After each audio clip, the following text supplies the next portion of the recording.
Yeah, pasok na maaga, suot long sleeve. Kunyari abala pero utak leave. Tingin sa salamin, bossing daw siya. Puro forma lang, wala namang gawa. Kape sa kamay pero puro selfie. Lakaw-lakad lang, parang safety.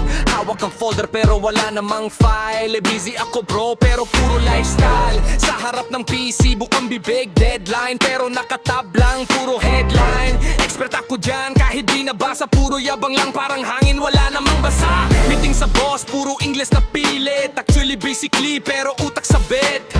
Copy-paste lang, mga planong pinasa. Pag tinanong na malalim, biglang napapaasa. Timing maaga, time out maaga rin. Sa gitna pahinga, pero pa'y mabigat din. Kunyari pagod, kunyari grind. Pero spreadsheet niya, puro design ng manggap ka.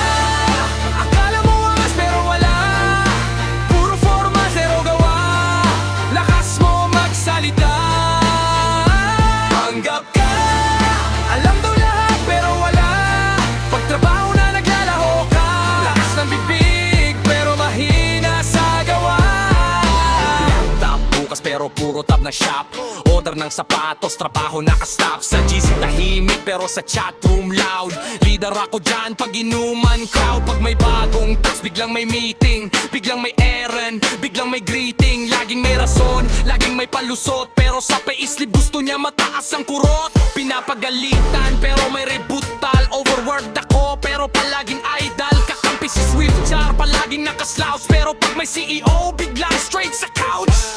Resume niya puno ng kung ano-ano. Pero skill sa loob, parang lobo hangin lang to. Sa harap ng bartender siya daw breadwinner. Pero sa opisina, certified daydreamer. Tanggap ka.